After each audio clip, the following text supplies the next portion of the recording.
Hello my friends, good morning. स्वागत है आप सबों का मेरे चैनल फिजिक्स प्लस टू में। मैं सुरेश सर फिर एक बार आपके साथ फिजिक्स का नया वीडियो। ये वीडियो क्लास 11 12 हर कॉम्पिटिटिव एग्जामिनेशन के लिए, चाहे वो बैंकिंग हो, रेलवे हो या सिविल सर्विसेज कंपटीशन एग्जामिनेशन हो, मेडिकल हो, इंजीनियरिंग हो, हर तरह के एग्जाम में इस तरह का क्वेश्चन आता है कि लिक्विड थर्मामीटर में आखिर पारा मरकरी क्यों भरा जाता है। What is the cause behind this? द्रव थर्मामीटर में पारा भरा जाता है क्यों? आप जानते हैं थर्मामीटर तीन प्रकार का होता है, लिक्विड थर्मामीटर, गैस थर्मामीटर और इलेक्ट्रिकल थर्मामीटर, जिसको हम लोग रेसिस्टेंस थर्मामीटर कहते हैं। लेकिन लिक्विड थर्मामीटर में पारा भरा जाता है क्यों, क्या कारण है?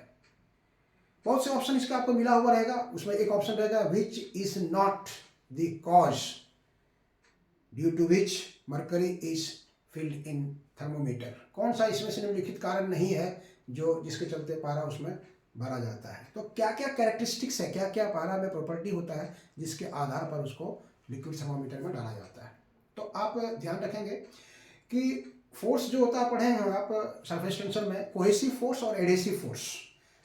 कोहेसिव फोर्स और एडेसिव फोर्स, मरकरी के मॉलिक्यूल्स के बीच में कोहेसिव फोर्स ज़्यादा होता है और मरकरी और ग्लास ट्यूब जिसमें उसको डाला गया है, एडेसिव फोर्स कमजोर होता है। इसलिए पहला प्रॉपर्टी है कि मरकरी ग्लास ट्यूब को वेट नहीं करता, भिगोता नहीं, पहला प्रॉपर्टी।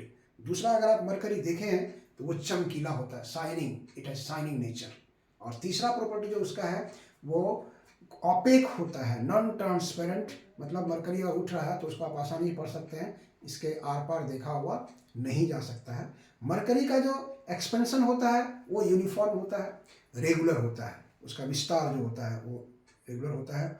मरकरी का बॉइलिंग पॉइंट जो होता है वो 357 डिग्री सेल्सियस आसपास होता है, फ्रीजिंग पॉइंट अलग होता है, जिसके चलते इसका व्यवहार हम लोग लिक्विड थर्मामीटर में करते हैं।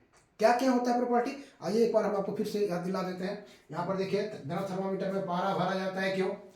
पहला हो गया, it does not wet the glass, it does not wet the glass.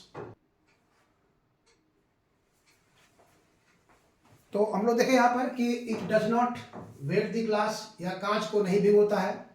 It has shining nature, यह चमकीला होता है। इट इज ऑपेक, यह अपारदर्शक होता है। It's expansion is uniform and regular, इसका विस्तार समरूप और नियमित होता है। It's boiling point is 357 degree Celsius, इसका क्वथनांक जो है 357 डिग्री सेल्सियस होता है। It's melting point is -39 degree Celsius, इसका जमनांक जो है वो -39 डिग्री सेल्सियस होता है। यही सब कारण है जिसके चलते मरकरी का उपयोग हम लोग लिक्विड थर्मामीटर में करते हैं। कारण उसमें, और देखिए इसका जो रेंज आता है, मरकरी थर्मामीटर जो यूज किया गया है, क्लिनिकल थर्मामीटर भी डॉक्टर के पास जो थर्मामीटर रहता है उसमें देखते हैं वही रहता है। रेंज जो होता है कहाँ से कहाँ तक ये लिक्विड थर्मामीटर मेजर कर सकता है, तो इसका रेंज है -30 डिग्री सेल्सियस टू 356। चूँकि 357 पर वो बॉयल करने लगता है, इसलिए 357 से बिलो 356 डिग्री सेल्सियस तक का टेम्परेचर हम लोग इसको मेजर कर सकते हैं। चलिए, थोड़ा सा थर्मामीटर की बात हुई है तो इसमें थोड़ा सा और 2 पॉइंट आपको प्लस कर देते हैं जो अदर थर्मामीटर के लिए है। तो आप याद रखेंगे, इस तरह का क्वेश्चन आता है उसमें कि जो लिक्विड थर्मामीटर जो आया आपको, यहाँ पर लिक्विड थर्मामीटर जो आपको आया, इसका रेंज हो गया आपको -30 डिग्री सेल्सियस से 356 डिग्री सेल्सियस तक। गैस थर्मामीटर भी आता है, गैस थर्मामीटर में अगर हाइड्रोजन यूज कर रहे हैं तो ये करता है -200 डिग्री सेल्सियस से 500 डिग्री सेल्सियस तक, ये मेजर करता है गैस थर्मामीटर। अगर हाइड्रोजन की जगह पर नाइट्रोजन यूज किया जाता है तो ये करता है -200 डिग्री सेल्सियस से आपको, मतलब 500 डिग्री सेल्सियस से ज़्यादा पर ये, मतलब ये 1600 डिग्री सेल्सियस तक मेजर कर सकता है ये। मतलब ये इसका उपयोग कब करते हैं हम लोग, यहाँ पर 500 से नीचे, 500 से ऊपर वाले के लिए आप कह सकते हैं कि अगर टेम्परेचर का मेजरमेंट 500 से ज़्यादा करना है, 500 से 1600 तक, तो आपको इसके लिए नाइट्रोजन गैस का यूज करना होगा। नाइट्रोजन गैस का इस्तेमाल करते हैं हम लोग। और हीलियम गैस का यूज करते हैं हम लोग बिलो 200 डिग्री सेल्सियस।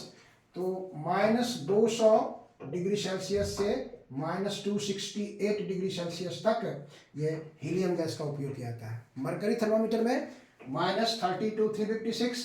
गैस में हाइड्रोजन अगर है तो -200 से 500, मोर देन 500 टू 600।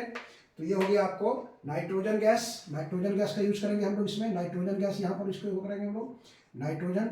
और हीलियम गैस की सहायता से बिलो देन 200 -200 से -268 तक का जो टेम्परेचर है वो हम लोग मेजर करते हैं हीलियम गैस से। क्लियर?